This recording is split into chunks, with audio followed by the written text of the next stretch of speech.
thank you. That was so great. You guys are really great singers. So, I don't know if it's me, or if it's the season of the church year, or if it's the specific passages of Luke that we've had, but I think I've been especially prickly around the assigned Sunday scripture readings lately. They seem to me to have been very, I think, unreasonably difficult to unpack, and really difficult to preach in any meaningful way. Several times over the last few months, I found myself on Friday sitting at my computer, either arguing with the text or arguing with myself, and wondering how in the world I could use my words to preach the words without compromising one or the other. How to do service to both the harsh and confusing words on the page and the tender love that I know is in God's heart. How to take a first century teaching and make it relevant to a 21st century congregation. Case in point. Some Sadducees, those who say there's no resurrection, came to Jesus and asked him a question. Teacher, Moses wrote for us that if a man's brother dies, leaving a wife but no children, the man shall marry the widow and raise up children for his brother. Now, there were 7 brothers. The first married and died childless, and then the second, and then the third married her, and so in the same way, all 7 died childless. Finally, the woman also died. In the resurrection, therefore, whose wife will the woman be?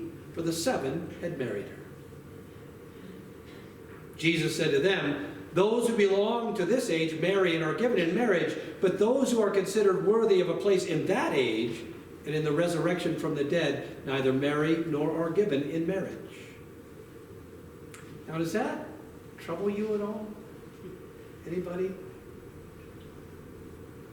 Maybe you are or were happily and blissfully married to your soulmate. The only marriage for both of you. And it has lasted your whole life long.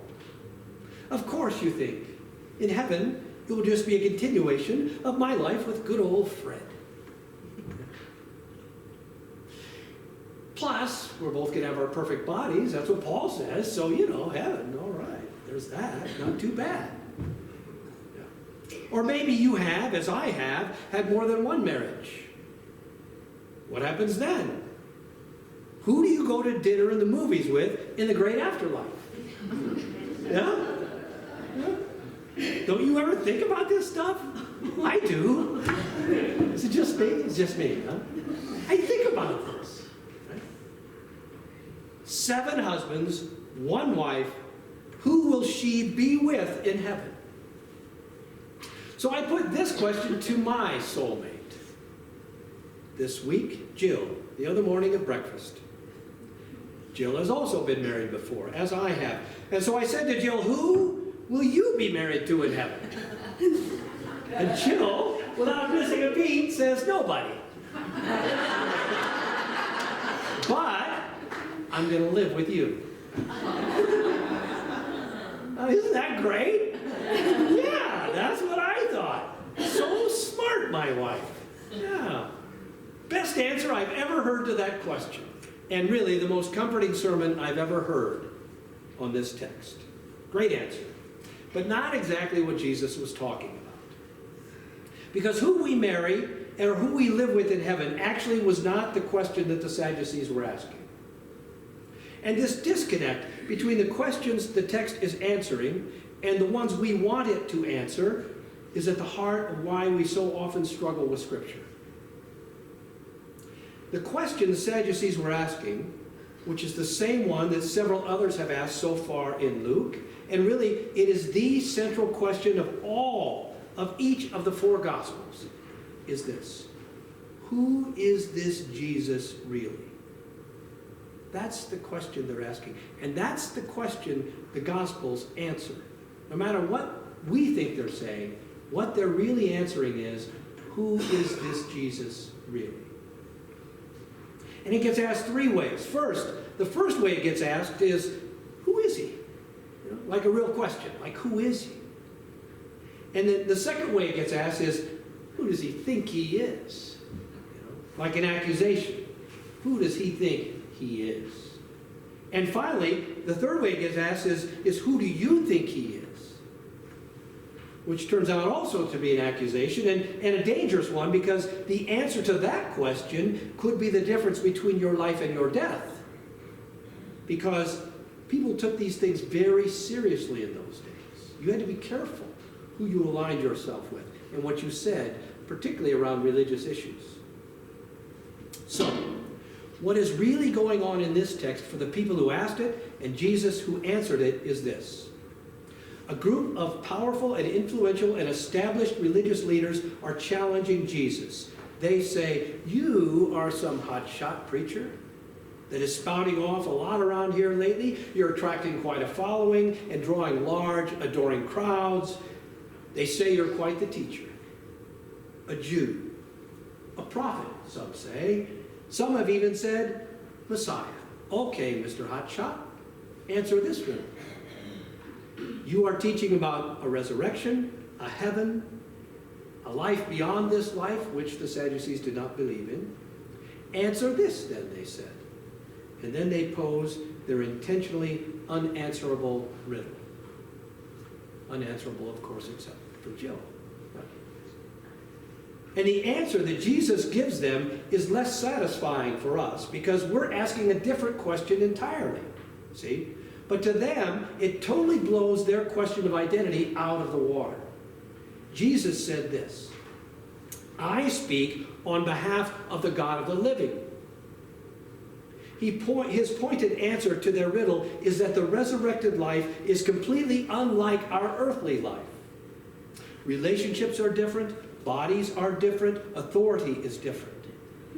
What is most different is that we are finally and fully and completely immersed in the joy and love and grace and care of our God.